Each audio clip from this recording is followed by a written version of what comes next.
Merci beaucoup, Président. Bismillahirrahmanirrahim. Monsieur le ministre, Madame le ministre des Affaires étrangères et de l'intégration africaine, Monsieur le ministre de l'Urbanisme et des collectivités territoriales, représentant le ministre du Travail chargé des relations avec les institutions. Madame le ministre,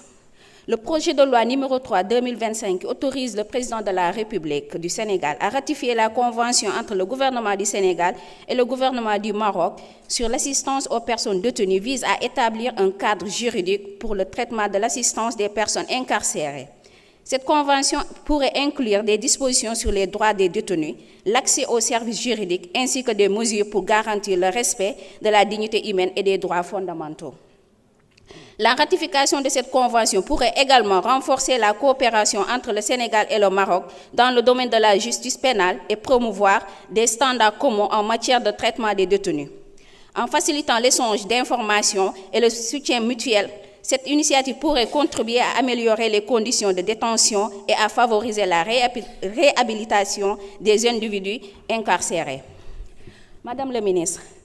ce projet de loi numéro 3/2025 sur l'assistance des personnes détenues a des avantages aussi. Ces avantages, on peut en citer le renforcement des droits des détenus, c'est-à-dire la Convention peut poser des bases solides pour les droits des personnes incarcérées, garantissant qu'elles bénéficient d'un traitement humain et équitable. Une amélioration des conditions de détention en établissant des normes communes et à améliorer les infrastructures et les conditions de vie dans les prisons, favorisant ainsi la réhabilitation des détenus. Une coopération internationale. Elle favorise la collaboration entre le Sénégal et le Maroc, permettant un échange d'expériences, de bonnes pratiques en matière de justice pénale et de gestion des établissements pénitentiaires. Aussi, on peut en noter accès aux services juridiques. Madame le ministre, elle pourrait faciliter l'accès à des conseils juridiques et à des services d'assistance pour les détenus, garantissant qu'ils aient les moyens de défendre leurs droits. Aussi, Madame le ministre, la question que j'aimerais poser, est-ce que cette convention a des inconvénients après la ratification? Si oui, Madame le ministre, ce que je pense dire, la ratification de la convention entre le Sénégal et le Maroc sur l'assistance aux personnes détenues, bien qu'elle représente de nombreux avantages, peut également comporter certains inconvénients. Je peux en citer certains. Une souveraineté judiciaire, inégalité dans les pratiques, coûts d'implémentation, dépendance,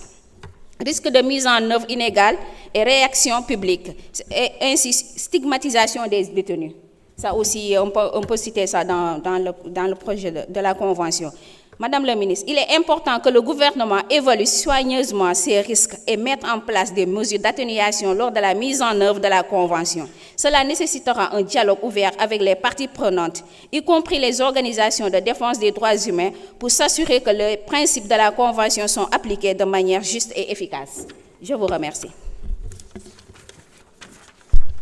Merci beaucoup, Honorable Fatouba. Honorable Baran Fafana, vous avez la parole. Honorable Mariam Diamanka se prépare. Merci, Monsieur le Président. Madame le ministre, nous sommes Monsieur le ministre de l'Urbanisme. Nous sommes di leen ñaanal jàmm di ñaanal ñëpp kooru jàmm yàlla nañu yàlla may fekkee ay koor yu bëri di leen baalu ak tamit yéen tamit ñu nit baal nañ leen ak di wax rek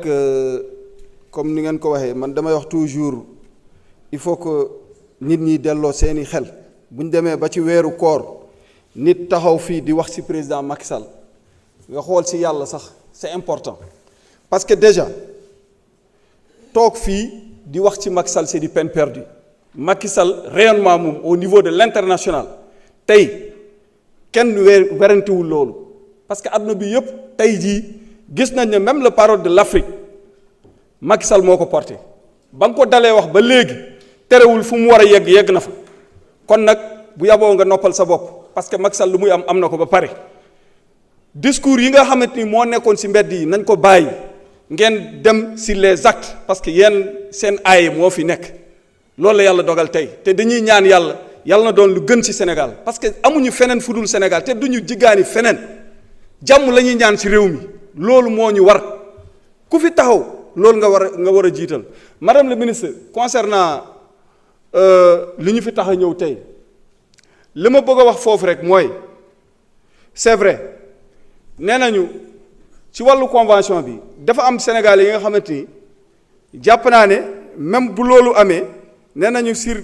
les détenus 38 personnes ñoo nangu pour ñibbisi fii naa la xamal leen man en tant que député de la diaspora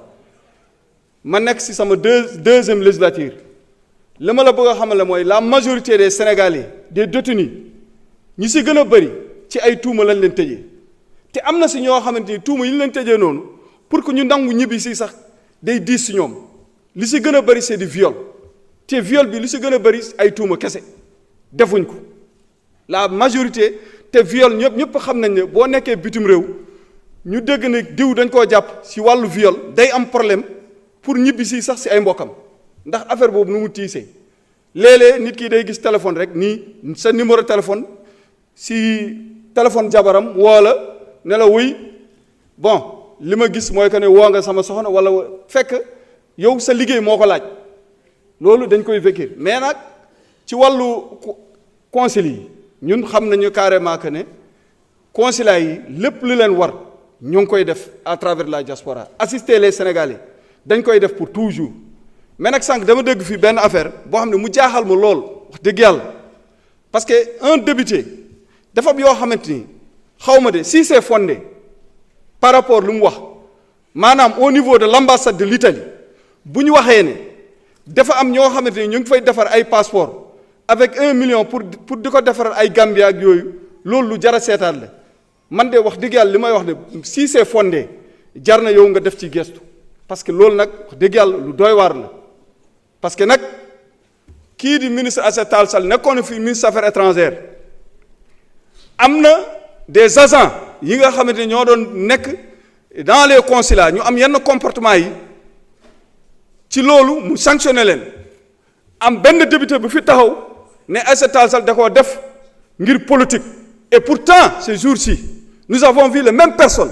je peux nommer Pape Mada Ndour et c'est un homme que je connais que je respecte parce qu'il était au Congo on a vécu ensemble pendant 3 ans c'est l'homme que je connais que je respecte très bien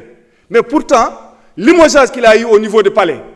on ne peut pas lui considérer que c'est politique non peut-être il a fauté